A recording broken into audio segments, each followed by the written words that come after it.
Have you ever been completely fine and then out of nowhere one small thing feels like too much? A text message, a dish in the sink, someone asking, "Are you okay?" And suddenly your chest is tight, your eyes are stinging, or you snap at someone you didn't mean to snap at. That's not a mood swing. That's not you being dramatic or too sensitive or bad at handling stress. That's your nervous system reaching an edge it never got the chance to step back from. This video is educational only, not medical advice or treatment. In our last video, we talked about the 3 states your nervous system moves through: calm and connected, fight or flight, and shutdown. What we didn't talk about is how you actually cross from one state into another, and why that crossing can feel so sudden. There's a concept for this called the window of tolerance. Think of it as the zone where you can think clearly, respond instead of react, and handle whatever's in front of you without feeling like you're drowning. Inside that window, stress is manageable.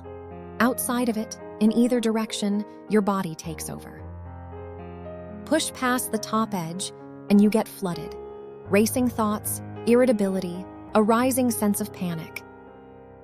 Push past the bottom edge, and you get shut down. Numbness, fog, that flat, checked-out feeling. There's a reason why that overwhelm feels so sudden. The window is not fixed. It's affected by your experiences. It shrinks every time your body absorbs stress it doesn't get to release. An unanswered email, a conversation you're dreading, bad sleep, a hard interaction you replayed all morning. None of these things ever really finish. Your body just files them, one on top of the other, and your window gets a little smaller with each one. So by the time that one small thing happens, the dish in the sink, the text message, the innocent question, you're not actually reacting to that thing.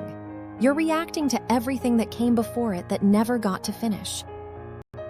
That's why it can feel like you went from 0 to overwhelmed in a single second.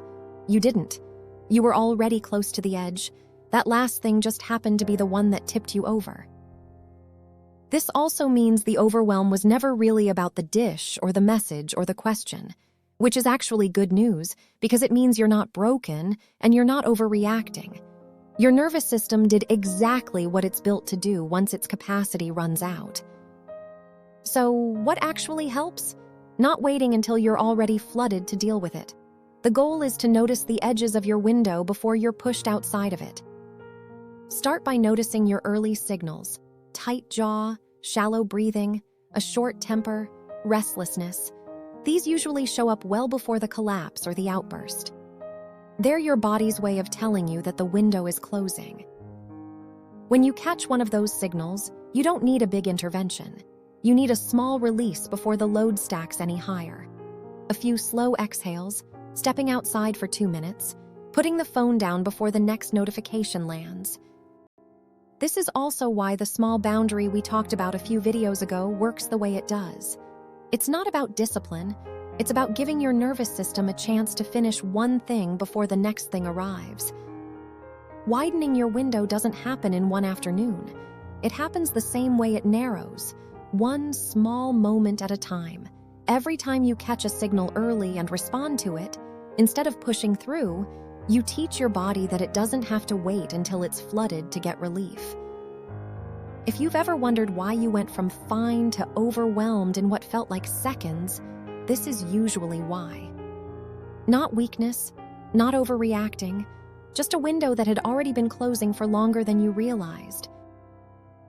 If this helped you understand your own overwhelm a little differently, you may also want to watch the previous video on the Resilience Project, where we talk about why your body can rest without actually calming down. And if you want more calm, practical reflections on stress, burnout, and recovery, you're welcome to subscribe and follow along with the Resilience Project. Mindset, renewal, resilience.